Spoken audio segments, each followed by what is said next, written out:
How's it going, everybody? It's your boy Deonte Burden, aka Mr. Short Dollar himself. Hey, just want to have a quick live feed with you guys this evening because tomorrow night we won't have the dollar hour. I'll be on my other YouTube channel, which is, you know what? I might be on the dollar hour tomorrow. I got two YouTube channels. I'm not for sure if we're doing Change Live or Mr. Short Dollar. What's going on, lad? I'm doing, just want to have a quick live feed with you guys. Trying to remember, I don't know if I'm at a dollar hour or Change Lives tomorrow, but anyway, real quick, I want to, just go over something I was thinking about in regards to a show that I did previously, but something I want to rehash because there are a lot of people. That was my producer DJ Lab. Tomorrow's the dollar hour, so I will be back with you guys tomorrow at 8 p.m. Eastern Standard Time. Haven't figured out what we're going to do the show on tomorrow, but we're going to have a show tomorrow. It's going to be a dollar hour. Appreciate that, Lab. But yeah, tonight I just want to have a quick live feed and just kind of rehash one of my previous shows where we discussed something that's probably very important, which is the 3 levels of entrepreneurship. I'm sorry, Reek. Slick 316, my other super awesome producer, just brought her attention. She was in there first, and I appreciate that. I appreciate all the assistance.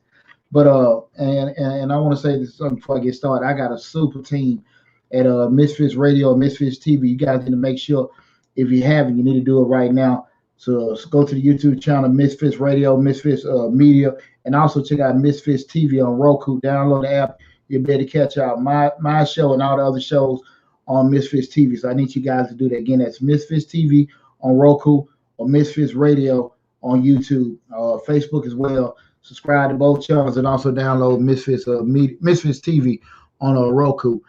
But again, a lot of people have been reaching out to me in regards to being an entrepreneur, starting your own business, and it's been a rainbow of questions in regards to what people want to do and what they're bringing to the table. But I wanted to kind of bring back this subject where I did this show again, the 3 levels of entrepreneurship, where I'm going to give you my explanation on, just for you to kind of look at yourself, self-determine what type of entrepreneur you are, where you fall in the paradigm, and it'll help your movements going forward. There is no right, there is no wrong way about going through entrepreneurship.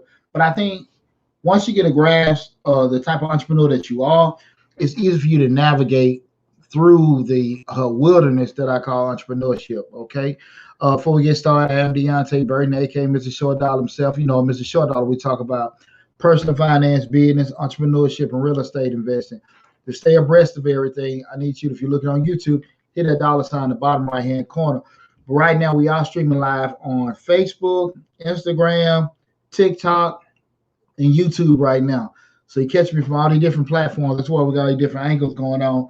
But feel free to chime in. You guys got any questions about anything? Good evening, everybody. I'm going to be going through the show just to kind of to go over the discussion, rather, to go over everything. What I will do, I'll go through, and you guys got any questions or anything that you want to chime in about. Once I go over, my explanation of the 3 levels of entrepreneurship, then I answer you guys' questions that you have from there, and do like about 5 or 10 minutes of doing that, if that's okay. Again, here it is. When I start talking about the levels of entrepreneurship, I look at it being 3 main levels of entrepreneurship. That being safety net, security, and free fall. Again, that's safety net, security, free fall. And I'm going to give an explanation and determine like the difference between each one. And from that point, again, you can say that, make a decision where you fall in. And hopefully, once we get through the discussion, you'll be able to have an idea, okay, this is probably how I need to move. This is probably where I fall into it and how I need to move forward without kind of losing your brain or your shirt or whatever, your pocketbook, any one of them, because it kind of give you a good little bit of guidance on how you need to move with it, okay? First, when we get started, we start talking about safety net. Safety net is, I would say, 90% of entrepreneurs, okay? 90%, that's that entry level part. That's pretty much, you got a job, you're already employed, you stable income coming in, you like the whole idea of being an entrepreneur. That whole thing of just starting your own business, getting out there, doing your own thing, it turns you on. You're pretty optimistic about it. You're a little frustrated with your current situation or your job or finances or whatever. And you say, okay, hey, I want to, get out there and start my own business. Or you may have a particular skill set. You know how to work on cars pretty good. You're, got a little carpentry or plumbing skills. Pretty decent baker, cook food pretty good. And you kind of got, you've done a couple weddings, couple birthday parties, fixed on somebody's house, repaired a couple cars, or made a couple, got nice gift bags, and they like, okay, let me step out and see if I can make a little money doing it. A couple people gave you a little money. People put some ideas in your head. Say, hey, let me go and step out and doing that. Here's the deal. The thing that kind of catches most of them, it's not a bad thing. You have all the interest in the world of making money, but you have no interest whatsoever of losing a penny or even incurring any kind of real risk in regards to doing that. So the option of you just, if it's just the option you making money without you losing anything, you're 150% in it. But the whole option comes up if you doing anything like that, and you may lose something in the process. You're like, I don't want to damn do it. So most times you see people that doing this kind of stuff, they are doing, like, say, the basic look side business, maybe doing a couple things. What's going on, Booby? Appreciate you tuning in, brother. Again, like, you maybe people that maybe doing, you having a stable job, but now you're actually doing little side business and stuff, like you may be doing, just some repairs, baking particular items on the side. Say if you're athletic, maybe do some training. If you actually, may have been like me, I know with me being a disabled vet, I was expert marksman. Sometimes you see some people doing extra training at the range and stuff like that. Just different things. You're cool with doing that, but the whole notion of you making extra money, but you losing anything, or it causes any kind of threat to your actual 9-to-5 job, you're not in. And again, that's that initial say, that's that safety net. And again, like I give the initial disclaimer, we're talking about the 3 levels of entrepreneurship. Remember, there's nothing wrong with any 3. The reason why I'm bringing this up is, and I talked about this on previous shows, to kind of help you navigate to where you fall into it, so you don't get so caught into, well, let me do this, let me do that, and just be realistic where you fall in each paradigm. And it helps you move forward regardless of what you're doing, okay? So again, we're talking about safety net, security, and free fall. Again, that safety net is basically, like I said, 90% of all entrepreneurs, the people that's in business right now, where you have a stable income job right there, and that's covering most expenses. Now you're looking, again, the whole thought of entrepreneurship, monetizing a skill set or something that you can do relatively easy, that's coming to play. So now you're looking at making the money with doing it, but you're fine with doing it as long as it's not cause you any kind of threat to losing your stability. Okay. And again, like I said, that's most people. You see a lot of people getting into multi-level marketing. They may buy a certain course or something like that to kind of get into it. But again, most people get into it. I think the only drawback is I think a lot of people have unrealistic expectations for high returns. But again, it's kind of like a correlation. Usually with high returns, and you look kind of like high risk to go along with it. And again, if you're putting in uh, minimum amount of investment at minimal risk, I think it's kind of unrealistic to kind of expect certain maximum returns. But that's kind of how it goes. Sometimes you can get lucky. You just do a couple things here and there. You break the bank and make a lot of money with doing it. But most of the time, it's just kind of relative. Okay. And again, I just want to get that disclaimer again. There's nothing wrong with it, but I just want people to kind of be realistic about the commitment or the risk you put into something. What's going to be able to come back from it? And it was cool if you got a stable income coming and you're making some little decent change on the side. With you actually committing the actual free time you have, it's not really costing you or hurting you to do it, and you make some kind of return for it. I think it's fine. But just kind of be realistic again. With the amount of commitment, especially from a monetary standpoint. We do a lot of videos about grants and getting access to capital when you don't actually make a big investment. And I think people got to be realistic about it's going to be more and more difficult for you to try to attain funds, get certain things while you putting minimum amount of investment in it. Again, welcome everybody. It's Deonte. This is Mr. Short Dollar, where we talk about personal finance, business, entrepreneurship. I am Deonte Burden. Mr. Short Dollar himself. We're having a quick discussion tonight in regards to the 3-level entrepreneurship. And we'll know the first level, which is safety net. Now we go to the second level, which is security. And here, right when we get into the security aspect of it, people start taking some risks. Okay. I was at this aspect right here for about probably 15 years.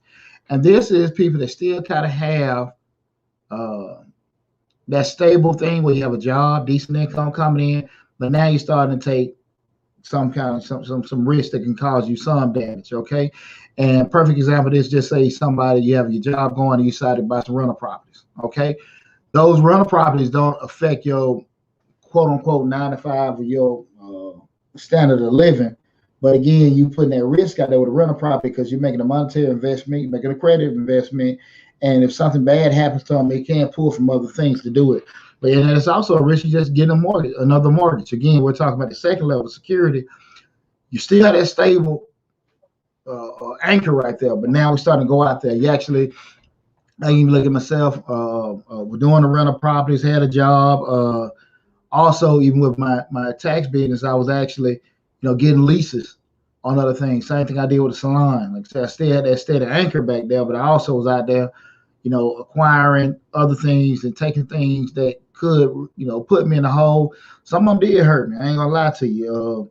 With doing it, I remember when I had we still have it. We're not really active with it. The commercial cleaning company, when getting those contracts came up, and back in 08, 09, when the market crashed, and if anybody familiar with commercial cleaning, most of those operate on like a net 45, 60 day where you actually bill, you do the job, bill, send the invoice in to the actual entity of the company, and they, between when they receive it, go to the accounting department, send you a check. It may be 30, 45 days. So I had a line of credit for about $30,000. And back in 08, 09, when the market crashed, I woke up one morning, it was $5,000. And I was trying to rob Peter to pay Paul to pay people, but it didn't last too long. Next thing I know, I almost lost my shirt trying to hold on to something. That was a big learning moment for myself. But again, we start going in that security measure. And if I didn't probably have my job at the time, then I know damn well I would have ended up in the po house. So again, that's where we start going to that next phase, being a security phase. You still, unlike the safety net aspect, you have, that income coming in, but you now you start taking certain risks in. Welcome everybody that's coming in. Again, this is Mr. Short Dollar, where we talk about business, personal finance, entrepreneurship. Tonight we're talking about the 3-level entrepreneurship. Went over step 1, with first level, which was safety net. Now we're in step 2, the security aspect. Other key factors with the security is you start to learn a little bit more about making money. At some point, you're taking those chances, but you're not really, not betting the farm. And like I said, I thought about that whole time when with me and the cleaning company. Also, sometimes you may see people, again, we start talking about people that have a extra skill set. If you're actually, pretty good at cooking, you see some people go out here and buy them a food truck or something like that. They may be kind of active with it on weekends or certain events. Again, they're going into that security phase where, again, they may have an anchor to still cover it, but now they're starting to make certain capital investments into that business and stuff there. It's a risk associated with doing it. It was very risky when I started signing them leases because I think I got lucky a couple of times because, especially more so getting turned down. But I even remember just share a story about myself. It was one place that, and it's probably more so going to the next level, but I share that soon as we go into that. But again, we start talking about security. Those are the kind of things we have to look at in terms of you still have that anchor. Again, you're looking at yourself.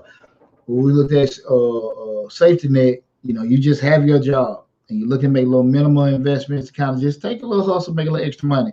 Security, we still have that job, but now we're taking a little bit more risk. Again, we have a discussion for you to kind of do that self-assessment with yourself, see where you fall in, what's good or bad, but definitely not to look at, trying to be overzealous about doing certain things or get discouraged by things you aren't doing because, hey, I don't really fall in that paradigm. I'm cool where I'm at. And like I said, the whole security measure we're looking at, we had that income coming in, but just taking a little bit more risk here and there, but we're not betting the farm at all. But then lastly, we go to the third level, which I call free fall. Okay, now free fall, you're 100% self-employed. And that's where I'm at right now, and it's scary as hell. It's fun as hell, rewarding. But again, at the end of the day, if I don't work, ain't nothing coming in. I tell folks all the time, I work 20 hours a day, so I don't have to work 40 days a week. And that's just my mindset. Nothing wrong. I love being in corporate America. I didn't like the situation I was in.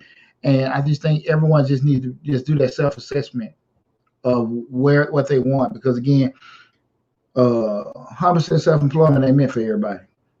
Because, like I talked about in the video the other day, people want this autonomy and they don't want somebody to tell them what to do. They want to be their own boss and everything. But yeah, they want to make sure they can be able to live and stuff. And if you can't have both, you can't have, all this freedom of an entrepreneur, but you want the security of an employee. It don't happen both ways. You just got to figure out which is most important to you. And like I say, either one, there's nothing wrong with either one, but you just can't be, really pushing for both because it just doesn't work like that. Because again, if you want to sit here and just do everything for yourself, you got to be able to take no risks and be able to put in that commitment and work to be able to do that. And again, as we talking about the free fall phase, which is the last one, there is no safety net. You have to become psychologically, emotionally cool with, you got control of yourself, right? I bank on myself. I bet on myself all the time. I think I do a pretty good job of analyzing. I think I do a pretty good job of talking to the right people, gathering data. After I gather data, I do a pretty decent job of analyzing the data and making a decision from there. But when you start talking about working for yourself, you got to be cool with those risks and those threats of you losing everything, or just understanding like, look, some stuff you just can't damn control. And per point example that I was about to get into was just taking those risks with the offices. I remember it was another office space that I was like banking for. This is back in November 2019. Man, I gotta have this because I had just started, kind of getting the groove of professional speaking. Did a couple gigs, money coming in, thinking about some contracts, had a couple things with a couple school systems here in Atlanta. And I was like, okay, cool. Everything working out. I was looking at just getting these courses together. So let me get a bigger office space. Again, this is November 2019. So I had looked at 2 office spaces to get expanded. It had these classroom settings, okay? Both of them, I mean, they were damn triple the rent of what I was paying in the other office. And I was like, this has been cool. This has been cool. I don't know what the hell happened, but in December 2019, both of them fell through. And I just couldn't do it. And it's just like, damn, there's just opportunities gone. I was shook. Couldn't really dwell on it too long. For again, I had to get ready for tax season. So from that point, I had to just move on from there. Fast forward to what we're talking about, February, March 2020, pandemic hit. What the hell if I'd have been stuck with them damn leases and I couldn't use them damn buildings? I already had a salon that I was sitting there, quote unquote, they wanted me to pay rent for. that I couldn't use, that closed down. But just imagine what it did. And that's the kind, if I had done that. And those are the kind of risks where you're looking at, I knew the kind of money, if just say in a perfect world, everything was going fine. Well, but not perfect, just no pandemic. I knew what kind of money I was going to make with hosting classrooms, renting out a facility, doing all that kind of stuff, because I already did that in my mind. No way in my risk analysis, I ain't thought anything about a damn pandemic closing everything all the way down. But it happens. And again, we start talking about entrepreneurship. These are the kind of things we have outside figures. So your mentality is not if something happened, it's when something happens, how you're going to be able to counteract it. So that's how you got to kind of think. We start talking in that free fall phase, your total, 100% self-employed person, and you kind of, and you think different. You don't look at failures or setbacks as failures or setbacks. You look at them as teaching moments. You learn from it. You didn't do this. Like, from that point, even though I didn't necessarily encounter a loss from it, from that point, I'm looking at angles like, hey, man, I need to be kind of worst case scenario more so than I ever look. When you have those things that don't work out, you gain the wisdom to know if you do certain things, you don't do certain things, what can and can't happen. You also find ways to also reach out to more and more people to give you insight to kind of avoid certain bad things for you guys to happen. Okay, so that's one thing with that. Let me see what we get with everything.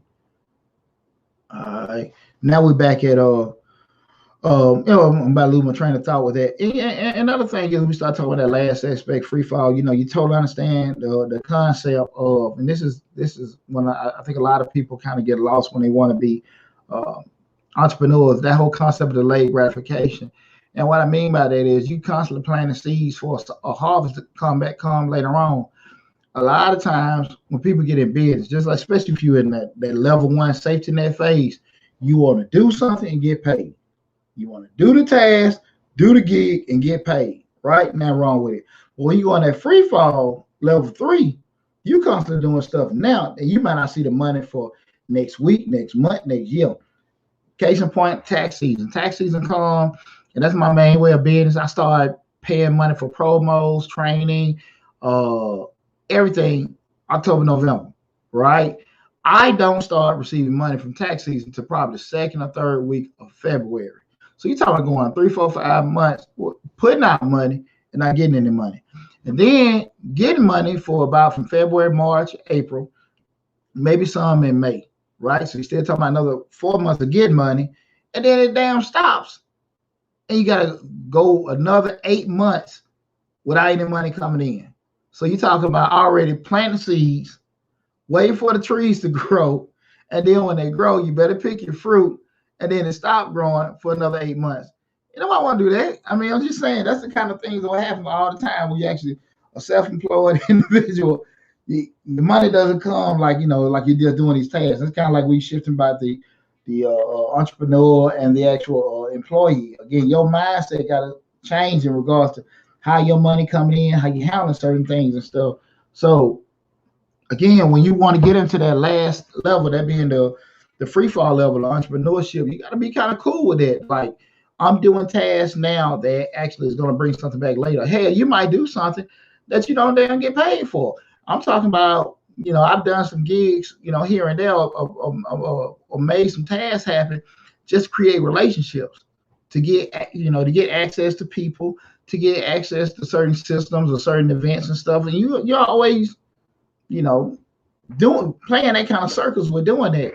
But when you get to that level, you're actually doing it not necessarily for the money, you're doing it for the love of what you're doing. Again, you cool with the stress and all that kind of stuff like that, because you realize, even though I'm doing this now, the money don't come for another 2 or 3 months. When it comes, it comes. You just have to be disciplined enough. That's the other side of it, to be able to roll. Again, I'm just telling you, if I'm bringing in a bulk of my money in 4 months out of the year, and I know I got to string it along for 8 months, you got to be disciplined enough to do that. It can't be this a damn stimulus cash infusion. You get the money and then, okay, so let me spend it on this.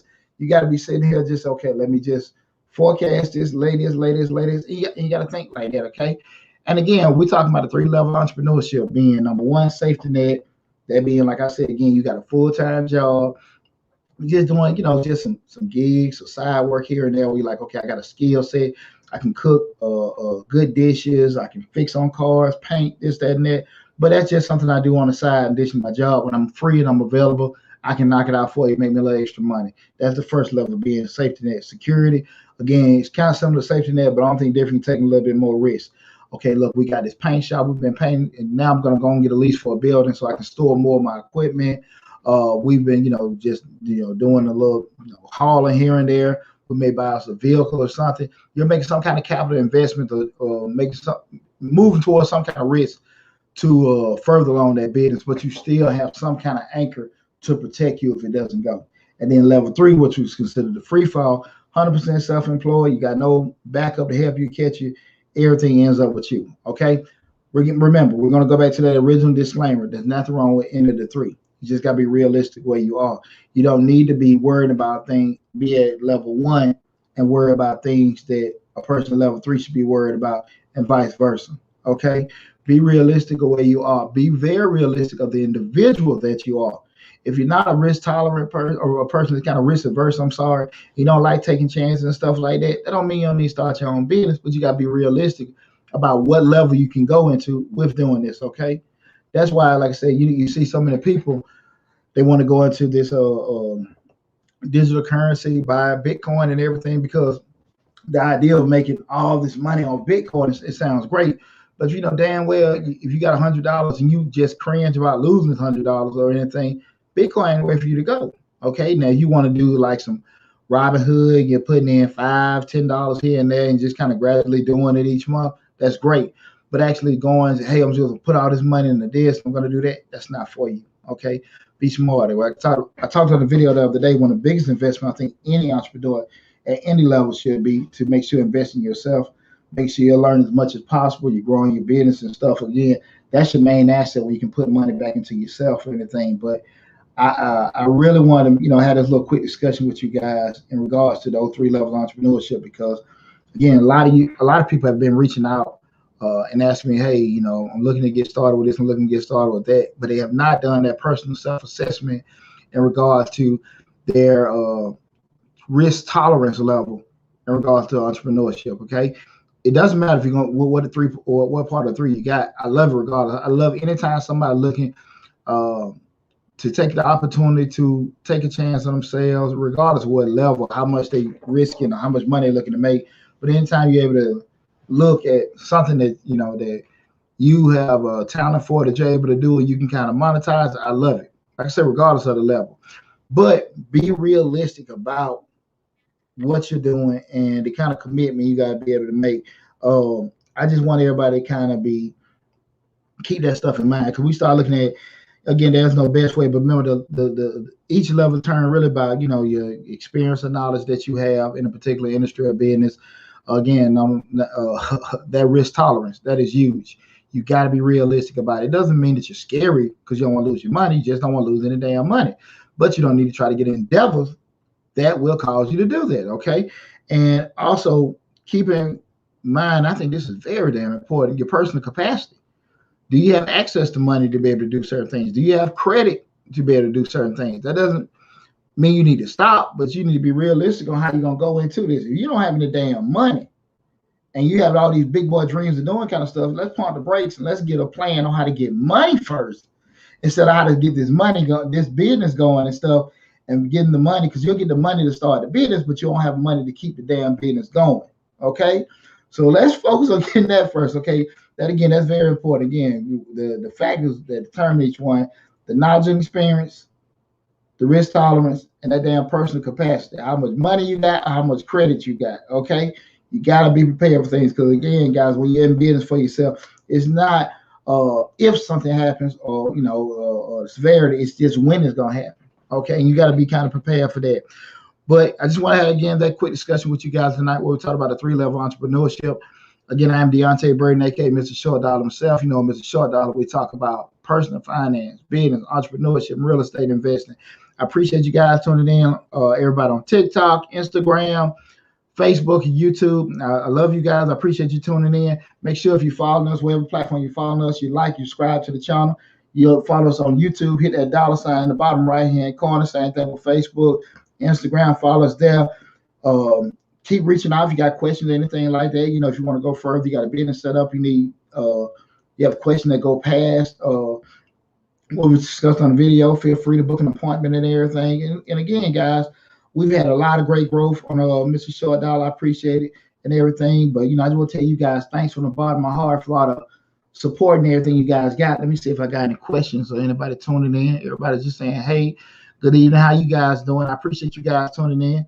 Hey, what's up, Missy? I appreciate you tuning in. So, yeah, nobody. I see a couple people came in from TikTok. But listen again, thanks a lot, guys. Remember, subscribe to the channel. Tomorrow night, we're going to have the Dollar Show at 8 p.m. Eastern Standard Time. And again, follow my Misfits Radio family. Guys, just look them up on YouTube, Misfits Radio, Misfits Media, also Misfits TV on Roku. Download the app. We got like 7 8 shows on there, comedy, gospel, political, tons of music channels and everything. I mean, again, that's Misfits TV on Roku. Download the app. Check out Misfits Radio on YouTube and Facebook. Like both of them. You see all the great shows and stuff playing now. But again, check me out on the Dollar Hour tomorrow. Every other Thursday, 8 p.m. Eastern Standard Time. But the Dollar Hour is tomorrow. We're going to have a great show. And I put the promos out there to let you guys know right quick. Okay, hold on. Missy got a question. Have they updated the tax software yet for unemployment? As of right now, most of the tax software should be updated. Pretty much what I did, and the question was, have they updated all the tax softwares to adjust for the unemployment tax credit? And if you guys don't know, part of the American Rescue Plan, they updated, I think, the first 10,200, the first 10,500 of unemployment was excluded from your tax return. Okay, you guys don't know I'm an accountant by profession, and my main business is my tax company. But again, that was part of the American Rescue Plan that came out the other week, and the IRS gave majority of us tax preparers guidance in regards to just hold pump the brakes for a little while the tax companies, the software companies, updated the software because they made the laws, but they didn't make the formal plans to do that. But as of right now, to answer your question, Misty, I would say I would bank majority, if not all, the tax softwares are updated to include the adjustment for that. I'm trying to think if there was anything else with that. And again, and another thing too, guys, they also gave guidance if you've already filed your tax return and you didn't get in, they increased, they adjusted. Make sure you guys check out the video I did on Mr. Short Dollar again on YouTube. I did a whole video in regards to how the American Rescue Plan adjusted the unemployment, how the stimulus payment, and the child tax credit. The child tax credit went from $2,000 to $3,600 under 6 and $3,000 over 6 years old. So make sure you check that out on Mr. Short Dollar, how the American Rescue Plan affected everything. So I want you guys to make sure you check. I gave some good information in regards to that.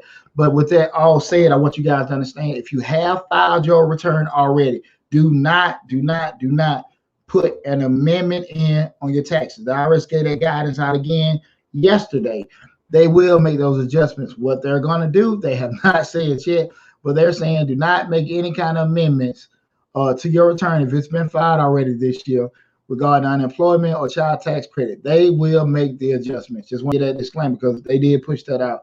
Don't make any amendments. Let me see what I got over here. What's up, Key Harris? Let me see. Thorough Key Jones, is it hard to establish business credit for first time? That's a good question. The question was, is it hard to establish business credit for first timers?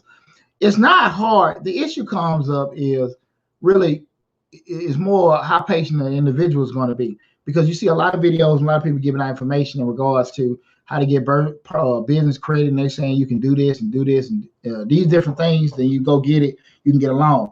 I don't know nothing about that. I mean, I've secured 6-figure loans, business loans that, strictly through my business. I've done it through the SBA. This is outside of anything that was COVID related and everything.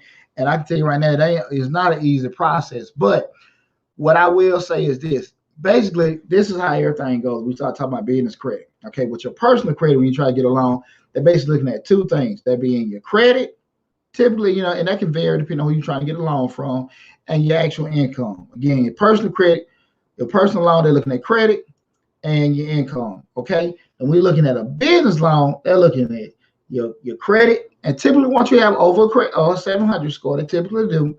They're looking at the income you have. They're looking at the collateral you have. They're looking at the industry that you're going in, and they're also looking at the experience. Again, the income, the your credit score, preferably over 700. The collateral, that being what you own or what you can put up just in case the business don't work. The experience that you're doing, and the industry. You know, we saw industry. Let's say a very high risk industry, restaurants and nightclubs. They're very high risk. They open and close all the damn time. So those kind of ones, there's something more a little stable that people can do. I'm trying to think of what's a stable business. I don't know if it's a such thing as it, but something probably a banker would be a little bit more comfortable doing. A franchise. Exactly. That banks will give loans out on franchises left and right because Subway, Pizza Hut, all those McDonald's, they're solid. They already have a blueprint. You just need the money to borrow from the bank. They give it to you because it's solid. Those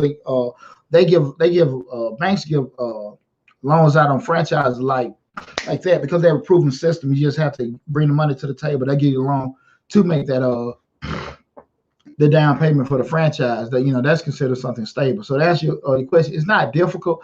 Most of the times, when you start getting those business loans, they'll run it. They'll want you to have a 700 score, and they'll have the loan on the tax ID number of the business, so you know they care. They had the loan on the tax ID number of the business, but they want a guarantor being an individual. Excuse me, especially if we start talking about one of your first loans, they'll want an individual to be liable. So they'll want you to come to the table and say you got a 700 score at least. They may be a little bit more lenient if it's one of the other factors. You got collateral, not that they can hold up, but they just in case, or you experience, with it, or you have a sufficient amount of income. They may be a little bit lenient, but typically with business loans, they kind of want a guarantor to have a 700 score. It's not going to go on your personal credit, but it's just that just in case. Okay. Then as you get more and more experience, with that business, you can go back to the loan, and they don't necessarily need a guarantor. But usually the emphasis stays in your business, and you're getting loans, they're going to want a personal guarantor. People can tell you this and that. You might have some people that know different, but we're talking about actually going Bank of America, SunTrust, Wells, and all them. They're going to need somebody with a personal guarantor. Remember, that loan is going to show on the tax ID number of the business, but they're going to need a personal guarantor that's coming to the table, probably 700 credit score as that just in case person if it defaults. I'm seeing it much. Renata Booker, hey, no problem. It's my pleasure. Saying thank you for the concern. But guys, if there's no more questions, let's see if I see anything else. Karis, I hope I answered your question, brother. Okay, cool. You got me. Okay, cool. But just as always, guys, y'all know the contact information is in the description section of the video. So if I said anything or you missed anything, feel free to reach out to me. We got the links for all the social media platforms in the description section. I got a link for the free advice. Remember, free advice, free 10-minute advice. Don't call me, book no appointment with an hour-long question for a 10-minute appointment. We ain't gonna do that. But we have this appointments. If you want to book a 30-minute session, if you want to book an hour session, all the links are in the description section. Again, the free advice ones are there. If you need to book a tax preparation appointment, all that stuff is booked there on the scheduling link. Please make sure whatever you do, hit the link to join the email list so we can keep you guys updated on all great information we have coming up, coming forth down the pike and everything. And again, most importantly, I appreciate you guys. But make sure you tune in tomorrow night, 8 p.m. Eastern Standard Time for the Dollar Hour. We'll have a great show. Like I said, I don't know what we're going to talk about yet, but we're going to be a great show regardless. Love you guys. Continue to be safe out there. And thanks for all the support. Take care.